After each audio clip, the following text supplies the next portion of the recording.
안녕하세요 여러분. 10분 입시정보 윤윤구의 난천 입시전략 윤윤구입니다.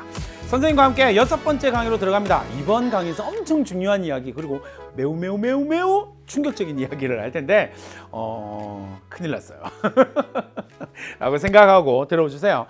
대학의 변화는 조금 급격하게 이루어지는 변화들이 좀 있긴 하거든요. 왜냐하면 고교학점제에서 선생님이 고교학점제가 진행되고 그리고 2028 대입 개편안 시안이 발표될 때부터 계속 강조했던 내용들이 그렇게 강조했던 내용으로 지금 대학이 계속 전형을 발표를 하고 있는 거거든요. 그러니까 그 부분에 대한 이해도가 조금 높아야 돼요. 그래야 제대로 준비를 할 수 있거든요. 제대로 준비하지 않고 이상한 거 하다가 갑자기 와 대학이 이렇게 뽑는다고? 큰일 났네? 막 이러면 곤란하겠죠. 그러니까 잘 생각하시고 하나씩 짚어가면서 보자고요. 자, 이제는 5강에서 우리는 서울대와 한양대를 살펴봤고요. 그리고 이제 6강에서 선생님이 경희대, 동국대 정도의 대학을 살펴볼 겁니다. 경희대 걸 한번 살펴보도록 하죠. 경희대학은 학생부 교과 전형에서 교과 종합평가라는 걸 원래 반영하고 있었거든요. 그걸 30% 반영할 거고요. 학생부의 교과, 여기는 성적이란 내신 성적이라는 말이에요. 비교과 출석 봉사를 원래 70% 정도 반영을 했어요. 그리고 수능 최저학력 기준은 그대로 2합 5로 이야기를 하고 있고요. 자, 그런데 여기서 조금 중요한 걸 잘 보셔야 돼요, 여러분. 경희대는 학생부 교과 전형에서 공통 선택 과목에서 상대평가 교과 등급을 반영합니다. 그 다음에 성취도만 제공하는 사회과학 융합 선택 과목은 미반영한다. 선생님이 앞선 강의에서 얘기했던 거다, 그죠? 그러니까 절대평가를 하고 있는 사회과학 융합 선택 과목 9과목을 선택하게 되면 그 과목은 빼고 계산을 하겠다라는 거예요. 됐죠? 그 다음에 탐구교과 사회과학의 진로 선택 과목에서는 진로 선택 과목은 무슨 과목이라고 했죠? 심화 과목이라고 이야기했어요. 그래서 뭐 한다고요? 상대평가와 절대평가 중에서 상위 성적만 반영합니다. 요게 조금 여러분 잘 생각하셔야 돼요. 생각해봐요, 여러분. 내신 상대평가잖아요. 그럼 상대평가라고 이야기를 하면 1등급이 10%예요. 자, 그런데 절대평가를 생각해보자고요. A, B, C, D로 나오네요. 어쨌든 5단계이긴 하지만 기본적으로 교육부가 요구하는 A 등급의 비율은 한 30% 정도 보거든요. 뭐 이게 무조건 거기 맞춰 이런 건 아니지만 그 제시한 건 한 30% 정도 된단 말이에요. 그럼 생각해봐요, 여러분. 30% A와 30% A 가능성과 그리고 1등급 10%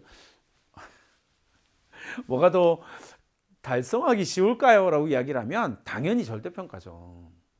근데 지금 경희대가 뭐라고 이야기했는데 이건 동국대도 마찬가지인데 그리고 대부분의 이제 주요 대학에서 이렇게 할 거란 말이에요. 왜냐하면 무슨 과목이야?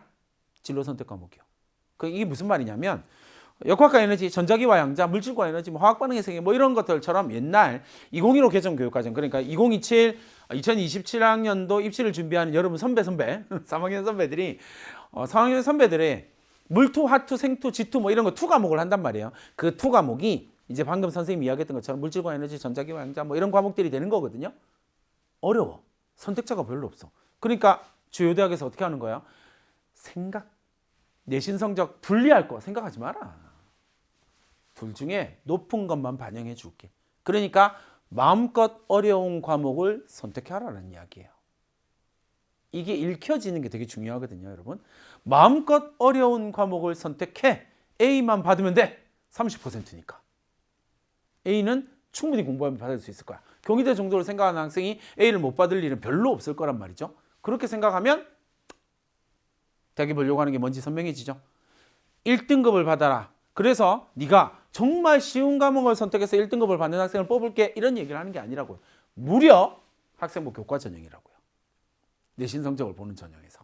내신 성적으로 줄 세우겠다라고 하는 전형에서 일단 교과 종합평가가 30% 들어가긴 하지만 어쨌든 내신 성적으로 줄 세울 겁니다 라고 이야기를 하는 전형에서 내신 성적과 상대평가와 절대평가 중에서 높은 걸 반영하겠대요. 그럼 대부분의 학생들이 뭐라고 할까요? 1등급이거나 A이거나 그죠? 아니면 2등급이거나 A이거나 그럼 뭘 반영하겠다고요? A로요. 그러니까 결국 뭐예요? 1등급을 받든 2등급을 받든 차이 없다는 이야기죠. 경희대를 간다고 생각합니다. 그 부분에 대한 이해가 있어야 돼요. 그러니까 내가 진짜 너무 쉬운 과목 골라가지고 좋은 내신 받아야지. 그거 2028 이후의 입시에서는 별로 효용성이 없을 거라는 이야기예요. 이해됐죠? 그럼 생각하시면 되겠고요. 자, 그 다음에 똑같은 이야기를 경희대가 수시에서 학종에서 엄청 사실상 핵폭탄을 하나 터뜨렸거든요. 근데 서울에 있는 주요 대학에서 이렇게 따라가는 대학들이 좀 생길 거란 말이에요. 비슷한 형태로 진행할 그걸 잘 보셔야 돼요, 여러분. 그래서 선생님이 정성평가 계속 강조하고 있고 여러분들이 학생부에 무엇을 만들어야 되는지를 계속 강조하고 있는 이유가 여기에 있어요. 잘 보세요. 네오르네상스, 경희대의 학생부 종합전형을 네오르네상스라고 하거든요. 경희대는 지금도 면접형 하나만 유지하고 있단 말이에요. 그런데 네오르네상스 하나를 유지하고 있는데 2028 이후에 입시에서는 뭘 하기로 했냐면요. 서류형을 신설하기로 했어요. 새로운 학종을 하나 더 만들기로 한 거예요. 자, 그런데 차이점을 잘 보세요. 여기는 네오르네상스 서류형을 신설한 거예요. 2028 이후에 신설한 겁니다. 여러분들도 여기에 해당된다라는 이야기예요. 그런데 어떻게 하기로 했냐면 여기는 100명을 학종으로 100명을 선발한다라고 생각하면 그중에 70%는 면접형으로 뽑고요. 나머지 30%를 서류형으로 뽑겠다라는 거예요. 근데 차이점이 엄청 중요한 차이점이 하나 나옵니다. 뭐냐면 1단계 성적 70%에 면접 30%를 반영하겠대요. 그런데 뭐 하냐면 석차 등급 및 성취도를 반영합니다. 똑같죠? 그러니까 상대평가와 절대평가, 석차 등급 1, 2, 3, 4, 5로 나오는 거니까 상대평가와 절대평가 반영하겠습니다. 라는 이야기예요. 여기까지는 별로 문제가 없어. 그죠? 그런데 네오르네상스 서류형 신설된 전형을 보면 놀라운 이야기가 하나 나와요. 물론 수능 최저학력 기준을 깔아요. 여기는 수능 최저학력 기준이 없지만 여기는 수능 최저학력 기준을 2합 5로 깔거든요. 그런데 그 다음이 아주 충격적인 이야기죠. 뭐라고 해요? 학생부 절대평가 성취도를 반영하지 학생부의 절대평가의 성취도만 반영하겠다고요. 아예 석차 등급 내신이라고 이야기를 하는 석차 등급 1, 2, 3, 4, 5는 시스템에 탑재하지 않겠다라는 거예요. 아예 쳐다보지도 않겠다라는 이야기를 하고 있는 거예요. 학생부 교과 전형에서 했던 이야기랑 좀 비슷하죠. 둘 중에 높은 걸 쓸 거야? 이거하고 이야기 사실상 똑같은 이야기거든요. 그러니까 뭐 하겠다고요? 학생부 절대평가 성취도만 반영합니다. 상대평가 1, 2, 3, 4, 5 내신 등급 반영하지 않겠습니다. 등급 시스템에 탑재하지 않겠다라고 이야기를 아예. 그럼 뭘로 평가되는 거예요? 절대평가 A, B, C, D 중에서 경희대를 간다라고 이야기하면 대부분 다 A겠죠. 그 A인 학생이 뭐 한다고요? 서류로요. 100% 서류로요. 그러니까 뭐가 중요해지는 거예요? 서류요. 학생은 어떻게 구성할 거예요? 라고 하는 질문이 나올 수밖에 없다라는 거예요.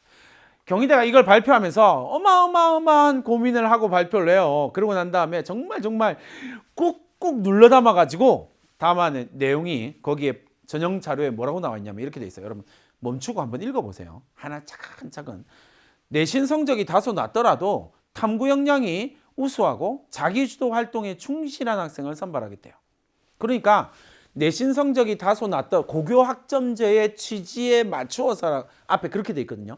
고교 학점제의 취지에 부합하도록 내신 성적이 다소 낮더라도 어려운 과목을 선택해서 탐구 역량이 뛰어난 학생, 자기주도 활동을 정말 열심히 하는 학생, 그런 학생을 뽑겠다는 거예요. 그럼 여러분들이 해야 될 건 뭐예요? 탐구 역량이 뭐지? 탐구 역량이 우수하다는 게 뭐지? 자기주도 활동은 어떻게 되는 거지? 요거 고민해야죠. 그게 학생부에 어떻게 기록돼야 된다고요? 팩트로요. 경희대 요거는 팩트거든요. 교사의 평가도 이제 필요 없대. 그냥 팩트만. 그렇게 생각하시면 됩니다. 그러면 내가 이 팩트, 장면을 어떻게 표현할 것인지에 대한 고민을 해야 돼요. 그게 우수한, 대학이 요구하는 우수함이고 이렇게 생각하시면 되겠고요. 그 다음에 정시에서도 폭탄을 하나 던져놓는데 정시 수능 일반형이에요. 일반 전형에서는 수능 전형의 30% 정도를, 그러니까 수능으로 선발하는 인원의 30% 정도를 수능 100%로 뽑습니다. 근데 문제는 신설된 수능 일반 학생부형이에요. 신설됐거든요. 그런데 뭐 한다고요? 수능으로 선발하는 인원의 70%를 뽑습니다. 그러니까 정시 방점을 이 경희대가 어디에 찍은 거예요? 학생부, 수능 학생부형에다 찍어버린 거죠. 장난 아니죠. 그러면서 뭐 하냐면 수능 성적 90% 반영하고요. 학생부 교과, 비교과, 출석, 봉사 10% 반영하겠다라는 거예요. 물론 조금 정량적인 평가예요. 정량적인 평가가 이루어지긴 할 겁니다. 그러나 고등학교 내신 중요하다라는 이야기를, 너 고등학교 생활 열심히 해야 돼? 라는 이야기를 아주 공교육을 지키려고 하는 의지를 아주 강력하게 표방을 한 셈이 됐어요. 어쨌든 여기가 70%다라고 하는 것 사실을 꼭 기억을 해 두시면 되겠습니다. 자, 그래서 딱 보니까 어떻게 반영하기로 했냐면 전체 공통선택, 이게 정시 수능 학생부형을 말하는 거예요. 그 다음에 상대평가와 절대평가 중에서 상위 성적을 반영한다. 아까 똑같죠? 학생부 교과 전형을 했을 때하고 똑같은 거예요. 그 다음에 3학년 2학기까지예요. 상위 성적 18개 과목을 보겠다라는 거예요. 그럼 상위 성적 18개 뭘까요? 올 A겠지. 그걸 보겠다라는 거예요. 그러나 아까 얘기했던 것처럼 사회과학에서 융합선택 과목은 제외한다라는 걸 변수로 달아놨습니다. 자, 동국대를 한번 볼게요. 동국대 전형을 보니까 학생은 학생부 종합 전형에서는요. 1단계 서류 100%로 뽑고 성적 1단계 성적 60%에 면접평가 40%로 갑니다. 면접평가 40%로 간다라는 말은 면접으로 뒤집어지는 비중이 조금 된다라는 이야기이기도 해요. 자, 그렇게 보시면 되겠고요. 역시 마찬가지로 학생부 교과 전형에서 정성평가, 서류 종합평가 30% 반영한다라고 하는 거 생각하시면 되겠고요. 5등급과 성취평가로 쭉쭉쭉 해서 공통과목을 제한 상위 10개의 과목을 보겠다라고 이야기를 합니다. 성취도와 5등급제와 절대평가와 상대평가 결과가 산출되는 공통과목을 제외한 상위 10개 과목을 보겠다. 근데 이제 이렇게 해서 동국대가 엄청 독특한 시도를 하나 하거든요. 그게 뭐냐면 성취평가제 ABCD, 그 다음에 등급 1, 2, 3, 4, 5 보고 난 다음에 엄청 독특한 평가를 해요. 그럼 뭐냐면 존 A를 보는 거예요. 그러니까 무슨 말이냐면 1등급을 받고 성취도 A, B를 받은 학생, 그 다음에 2등급을 받고 성취도 A인 학생을 똑같은 범주로 보겠다라는 거예요. 존 1로 보고요. 그 존 1은 10점 만점을 주겠다라는 거예요. 평가할 때. 여긴 10점 만점. 그 다음에 존 2는 뭐냐면요. 내신 등급이 1등급인데 절대평가 C등급. 그 다음에 내신 등급은 3등급인데 절대평가로 A인 학생. 이거 존 2로 보겠다라는 거죠. 이렇게 여러분 생각하시면 돼요. 그러니까 되게 독특한 시도를 하고 있는 거예요. 왜냐하면 대학도 사실은 냉정하게 말하면 대학 입학 관계자들, 입학처 관계자들이 항상 하는 이야기, 2028과 관련된, 2028 이후의 입시와 관련된 이야기를 할 때 항상 하는 건 뭐냐면 고교 학점제 결과물을 가장 나중에 결과물을 확인하는 사람이 누구게요? 대학이요. 학생부를 봐야 하니까. 그렇죠? 그러니까 이런저런 시도를 계속 해보는 거예요. 이해됐죠? 그러니까 점수 존 1, 존 2, 존 3에 따라서 존에 따라서 성적을 다르게 매긴다라고 하는 것들을 여러분들이 봐두시면 되겠습니다.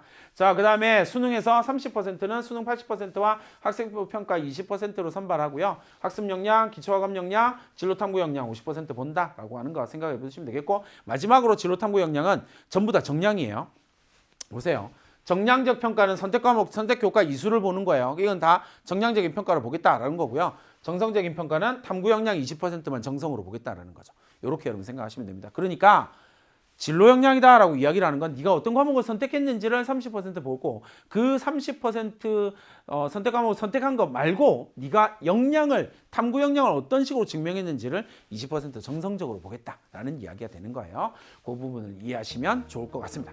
자, 이렇게 경희대와 동국대를 한번 살펴봤는데 전체적으로 봤더니 대학이 조금 급진적으로 변화하게 되는, 변화를 주는 대학들도 있다. 근데 그 급진적인 방향이 뭐라고요?